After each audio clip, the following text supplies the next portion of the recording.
जय श्री कृष्ण। आपका मेरे चैनल में स्वागत है। सनातन हिंदू धर्म के अनुसार हर माह की एक पूर्णिमा तिथि पर भगवान सत्यनारायण, देवी लक्ष्मी और चंद्रदेव की पूजा अर्चना करने का विधान है। लेकिन माघ मास भगवान विष्णु जी का अति प्रिय होने से इस महीने की पूर्णिमा का महत्व अधिक माना जाता है। इस साल माघी पूर्णिमा 12 फरवरी 2025 यानी कि बुधवार को मनाई जाएगी। इसके अलावा माघ पूर्णिमा के दिन संत रविदास जयंती भी मनाई जाती है। इस दिन पवित्र नदी में स्नान करना और दान दक्षिणा का 32 गुना फल प्राप्त होता है, इसलिए इसे 32वीं पूर्णिमा भी कहा जाता है। इस दिन भगवान विष्णु के पूजन और व्रत और कथा का श्रवण या वाचन जरूर करना चाहिए, जिससे सभी सुखों की प्राप्ति होती है और भगवान विष्णु जी की कृपा हम सब पर सदैव बनी रहती है। माघ पूर्णिमा की व्रत कथा इस प्रकार है। पौराणिक कथा के अनुसार कांतिका नगर में धनेश्वर नाम का एक ब्राह्मण निवास करता था। वह अपना जीवन निर्वाह दान दक्षिणा पर निर्भर करता था। ब्राह्मण और उसकी पत्नी को कोई संतान नहीं थी। एक दिन उसकी पत्नी नगर में भिक्षा मांगने के लिए गई, लेकिन सभी ने उसे बांझ कहकर भिक्षा देने से इनकार कर दिया।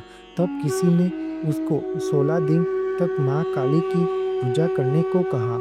उसके कहे अनुसार ब्राह्मण दंपति ने ठीक ऐसा ही किया।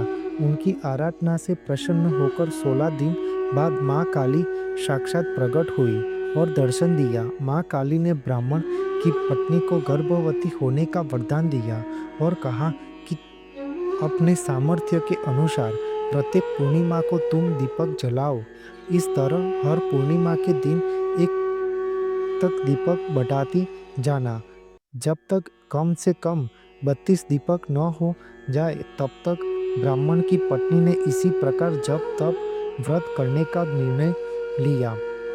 ब्राह्मण ने अपनी पत्नी को पूजा के लिए पेड़ से आम का कच्चा फल तोड़कर दिया। उसकी पत्नी ने पूजा की और फल स्वरूप वह गर्भवती हो गई। प्रत्येक पूर्णिमा को वह माँ काली के कहे अनुसार दीपक जलाती रही। माँ काली की कृपा से उनके घर एक पुत्र ने जन्म लिया, जिसका नाम देवदास रखा। देवदास जब बड़ा हुआ तो उसे अपने मामा के साथ पढ़ने के लिए काशी भेजा गया।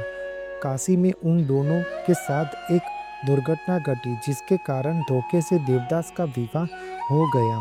देवदास ने कहा कि वह अल्पायु है, परंतु फिर भी जबरन उसका विवाह करवा दिया गया। कुछ समय बाद काल उसके प्राण लेने आया, लेकिन ब्राह्मण दंपति ने सच्चे मन से पूर्णिमा का व्रत रखा था, इसलिए काल उसका कुछ बिगाड़ नहीं पाया। इस कथा के अनुसार सच्चे मन से पूर्णिमा के दिन व्रत करने से प्राणी को सभी संकट से मुक्ति मिलती है और सभी मनोकामनाएं पूर्ण होती है। माघ पूर्णिमा के दिन ब्रह्म मुहूर्त में गंगा स्नान करने का अति महत्व है।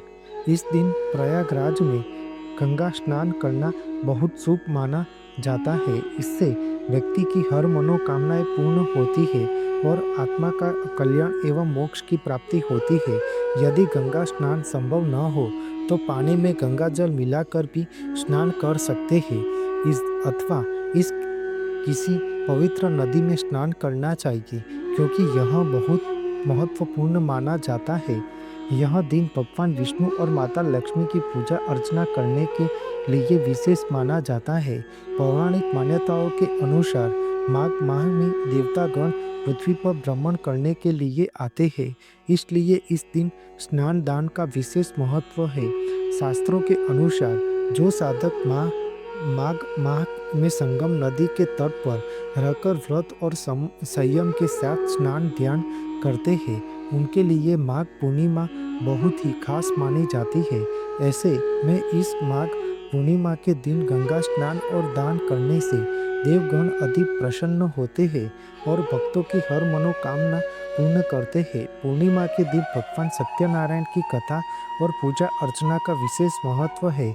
स्नान के उपरांत ओम नमो नारायणाय मंत्र का जाप करते हुए अर्घ्य देना चाहिए।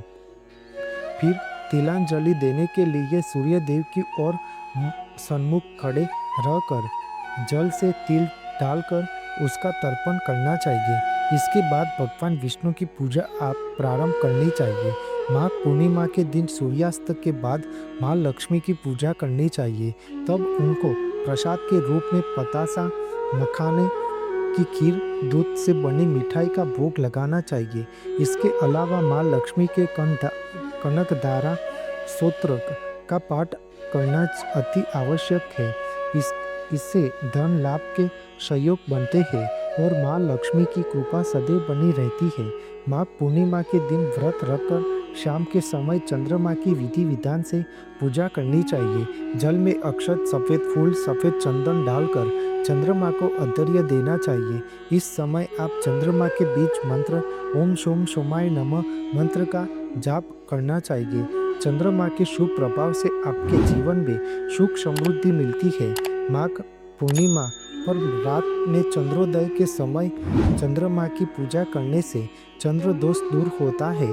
बोलो भगवान श्री हरि विष्णु जी की जय। आपको मेरी यह माहिती अच्छी लगी हो तो मेरी चैनल को लाइक, शेयर, कमेंट, सब्सक्राइब करें और बेल आइकन को दबाना ना भूलें। जय स्वामी नारायण।